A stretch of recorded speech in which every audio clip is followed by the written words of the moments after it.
Mula sa ospital ng mga estudyante mula sa Pisanan National High School at Pisanan Central Elementary School.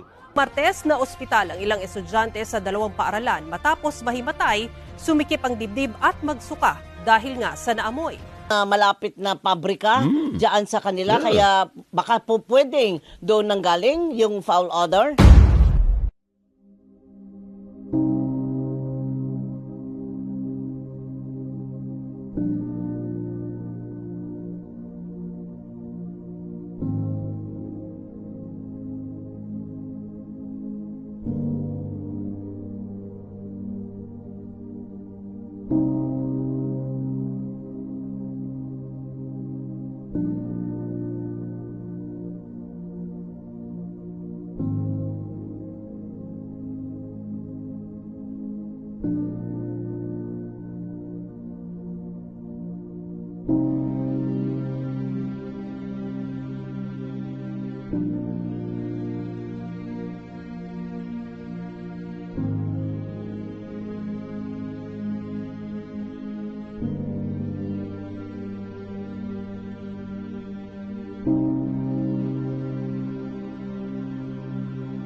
Roberto Serino Jr., ang barangay kapitan ng barangay Pisanan. Ang insidente nga natapos sa Pisanan, puro na daw na napot ang sa radyo sa balita natabo dito sa Pisanan. Ano una ka nga pinsar kang after natabo ang insidente sa Pisanan, kung anong reason andot nag-amo ka to mga estudyante? Baka man kami kay boss nga ginhalinan bala. Hanggat nga mukong nakabok na natangin ng estudyante. Luto ang nagpuga na hamok na luto na biyabas na to.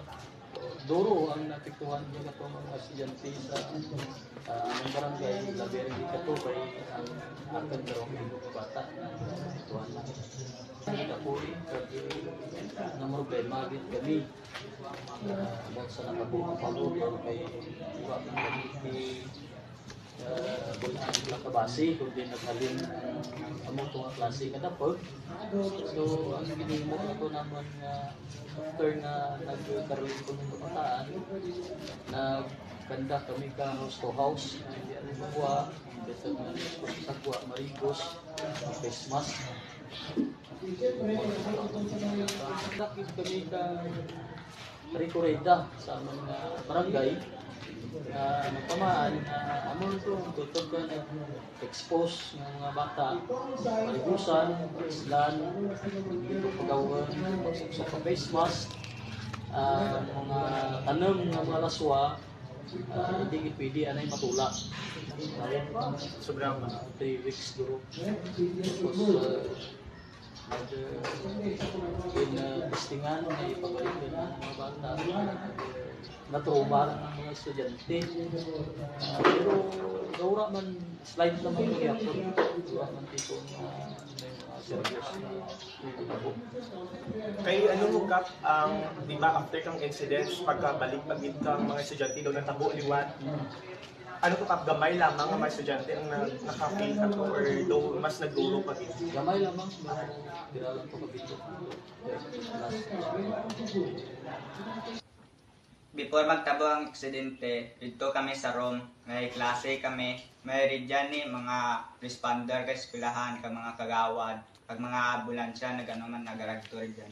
Nga 0 to 7 AM pang silad ko nakabuyan ako, nagasilad ako pa lang sa gate, dason mga 9 pa nga 9 gin ano nga i-suspend ang klase kay ambor na gatabo dason nga manuguli rin daan kami. Dahil kami sa gate na natabo. Una-una dumasuka man ako, dason hasta nga naglingon man pangatsyag ko. ang rako kamaan sa anak kay iba dason kay ang iba mong bang ano lang man ka ambulance. Ang 5 days hata ako mas kasulod ka ospital man.